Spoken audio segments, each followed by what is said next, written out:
Raja Saab event లోని director Maruti చేసిన వ్యాఖ్యలు ఎంత దుమారం రేపినాయో మనందరికీ తెలిసిందే. అయితే ఈ నేపథ్యంలోని ముఖ్యంగా వాళ్ళలాగా నేను కాలర్లు ఎగరేను అని చెప్పిన తర్వాత వెంటనే ఎన్టీఆర్ ఫ్యాన్స్ అందరూ కూడా రియాక్ట్ అవ్వడం జరిగింది. ఎందుకంటే దానికన్నా ముందు వార్ సినిమాలోని వీళ్ళు కాలర్ ఎత్తి అంటే అదొక మేనరిజం లో పెట్టుకోవడం మనం చూసాము. సో అందుకనే ఎన్టీఆర్ ఫ్యాన్స్ కనెక్ట్ అయ్యి మీరు ఆ విధంగా మాట్లాడడం కరెక్ట్ కాదు, మేము హర్ట్ అయ్యాము అని చెప్పి తీవ్రంగా ఆయన్ని ట్రోల్ చేయడం జరిగిన తర్వాత మారుతి గారు వచ్చి క్షమాపణలు చెప్పడం కూడా జరిగింది. సో దీని గురించి మాట్లాడితే వాళ్ళు మనతో పాటు సినీ క్రిటిక్ దాసరి విజ్ఞాన్ గారు ఉన్నారు. Sir hi. సో మారుతి గారు చేసిన వ్యాఖ్యల్ని మీరు ఏ విధంగా తీసుకుంటారు? అండ్ ముఖ్యంగా ఎన్టీఆర్ ఫ్యాన్స్ ఈ విధంగా రియాక్ట్ అవ్వడం, తర్వాత ఆయన బయటకు వచ్చి సారీ చెప్పడం ఎలా చూడొచ్చు అంటారు? First of all NTR fans hurt అవ్వడానికి ఇక్కడ ఏం లేదు రీజన్. అండ్ యాక్చువల్గా ఎన్టీఆర్ ఫ్యాన్స్ కూడా హర్ట్ అవ్వాల. కాకపోతే ఎన్టీఆర్ ఫ్యాన్స్ రూపంలో మేము హర్ట్ అయ్యామని రకరకాల జనాలు వచ్చారు బయటికి. వాళ్ళంతా ఎన్టీఆర్ ఫ్యాన్స్ అయితే కాదు. ఎన్టీఆర్ ఫ్యాన్స్ అనే వాళ్ళు హర్ట్ అవ్వరు, ఎందుకంటే వాళ్ళకి తెలుసు ఇప్పుడు తొడగొట్టడం బాలయ్య గారికి, నెక్స్ట్ కాలర్ ఎగిరేయడం ఎన్టీఆర్ గారికి, లేకపోతే ఇంకేమైనా మేనరిజమ్స్ ఇంకొంతమందికి, అంటే వాళ్ళ మేనరిజంతో ఫేమస్ అయ్యారే కానీ ఆ మేనరిజమ్స్తో వాళ్ళకి ఎలాంటి పేటెంట్ హక్కులు అయితే ఎవరు కొనలా. అంటే నెక్స్ట్ టైం ఇంకెవరు వాడొద్దు, వాళ్ళ మీద కాపీరైట్లు వేయాలి, ఇట్లాంటివి ఏం లేవు. కాలర్ ఎగిరేయడం అనేది ఇంకా చెప్పాలి అంటే ఎన్టీఆర్ పుట్టక ముందు నుంచే కాలర్ అనేవి షర్ట్లకు ఉన్నాయి.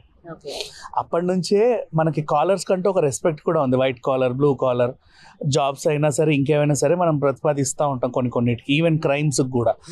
ఇట్లా ఉన్నప్పుడు ఒకప్పుడు ఇంత ఉండేది కాలర్, తర్వాత రకరకాల స్టైల్స్ అయ్యాయి. ఇప్పుడు చైనీస్ కాలర్లు వచ్చి అసలు కాలర్లే లేవు, రౌండ్ నెక్లు వచ్చాక అసలు కాలరే లేదు. అయినప్పటికీ కాలర్ కంటూ ఒక సపరేట్ ఇది ఉంది, ఒక respect, nothing but. So collar ఎగరేసి చెప్పడం అనేది ఏంటంటే a kind of a sign of achievement. నేను సాధించాను అనేది ఎలా చెప్పుకుంటారంటే కొంతమంది మాస్గా చెప్పాలంటే తొడగొట్టి చెప్తారు, చూడరా నేను సాధించాను అని. కొంచెం క్లాస్గా చెప్పాలంటే కాలర్ ఎగరేసి చెప్పడం. ఇట్లా డిఫరెంట్ కైండ్ ఆఫ్ సెగ్మెంట్స్ ఉంటాయి. అది రీసెంట్ డేస్లో వార్ 2 అనే ఒక ఫంక్షన్లో ఎన్టీఆర్ ఎగరేసేసారు, నేను కాలర్ ఎగరేసి చెప్తున్నాను అనేసరికి అప్పట్లో ఆయన్ని కూడా రకరకాల ట్రోల్ చేశారు. ఆ సినిమాలో కాలర్ ఎగరేసాడు, దాని రిజల్ట్ అలా ఉంది, తర్వాత కాలర్ ఎగరేసాడు, దీని రిజల్ట్ ఇలా ఉంది, మళ్ళీ కాలర్ ఎగరేసాడు, దీని అంటే కాలర్కి ఆ రిజల్ట్కి అంటగట్టారు.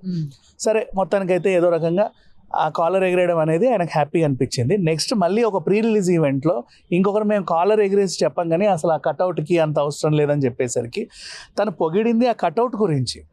కాలర్ని ఇక్కడ మెయిన్గా తీసేసుకొని ఇదేదో అయిపోయిందని ప్రతిపాదించుకొని ఇది ఖచ్చితంగా పలానా వర్గాన్ని హర్ట్ చేస్తుందని చెప్పేసరికి ఆ తర్వాత అందులో కొంతమంది ఎంటర్ అవ్వడం, కాస్త విమర్శలకు వెళ్ళడం, ఆ విమర్శలు కాస్త మనోభావాలు దెబ్బతినడం, ఆ తర్వాత బూతుల నుంచి కులాల వరకు వెళ్ళింది అది. సో అంత అవసరం లేదు బేసిక్గా చెప్పాలి అంటే. అండ్ ఎన్టీఆర్ ఫ్యాన్స్ అయితే దీన్ని రచ్చ చేయట్లా, I'm sure about that. NTR గారికి ఏదన్నా ఇది ఉంటే వాళ్ళ అభిమాన సంఘాలు ఉన్నాయి, వాళ్ళు ప్రెస్ మీట్ పెట్టి ఇలా మమ్మల్ని అన్నారు అని చెప్పుకుంటారు. బట్ ఇక్కడ ఎన్టీఆర్ ఫ్యాన్స్ అయితే ఎవరు హర్ట్ అవ్వాలా. ఎన్టీఆర్ ఫ్యాన్స్ హర్ట్ అయ్యారని చెప్పి ఇంకో వర్గం చేసే హడావిడి అంతే, అంత మించి ఇంకేం లేదు. అక్కడికే వస్తున్నా. ప్రీ రిలీజ్ ఈవెంట్ తెలుసో తెలియకో ఏదో అంటే ఒక వర్గం హర్ట్ అవుతుంది.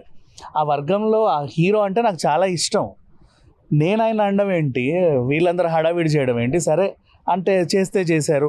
ఒకవేళ నా మాటలు మీకేమన్నా తప్పుగా అనిపించుంటే నేను క్షమాపణ చెప్తున్నానని చెప్పి దాన్ని అక్కడికి ఎండ్ చేశాడు. ఎందుకంటే అది గొడవ కులాల దాకా వెళ్ళింది, అది ఇంకా నెక్స్ట్ లెవెల్కి వెళ్ళకుండా ఉండడానికి ఆయన స్టాప్ చేశాడు దాన్ని.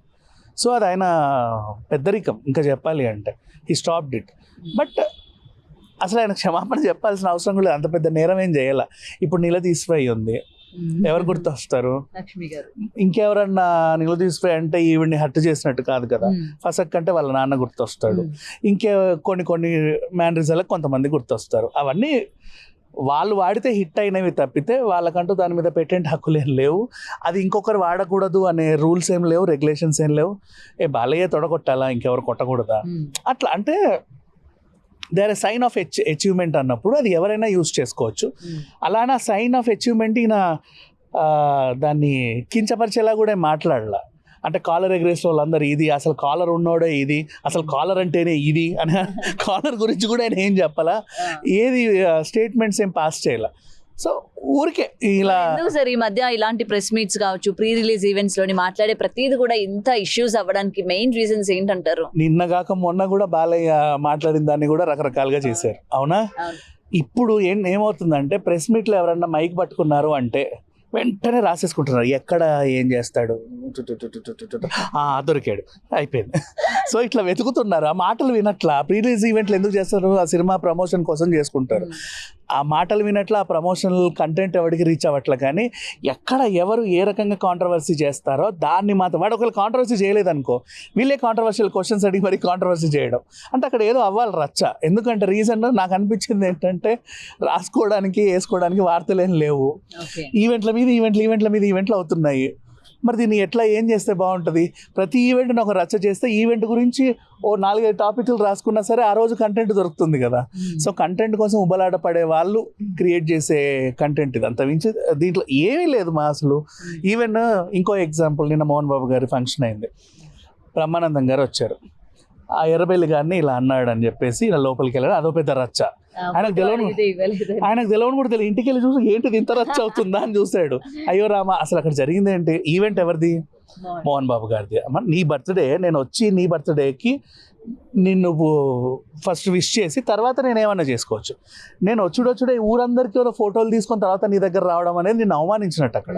అంటే నేను నీకంటే పెద్ద సెలబ్రిటీని, చూడు నా క్రేజ్ ఎంత ఉందో, నేను రాగానే ఎంతమంది ఎగబడ్డారో చూడు ఫోటోల కోసం, వస్తాలే కూర్చో, బర్త్డేనే కదా ఎడిగిపోతావు నువ్వు అన్నట్టు కాకుండా ముందు వీళ్ళందరినీ సర్దుమణిగించి వచ్చిన ఫంక్షన్ ఎందుకు వచ్చాము ఆయన విష్ చేసి తర్వాత విత్ హిజ్ పర్మిషన్ నేను ఏమైనా చేసుకోవచ్చు ఇక్కడ. బికాజ్ ఈవెంట్ అయింది, ఆయన ప్లాన్ చేశాడు.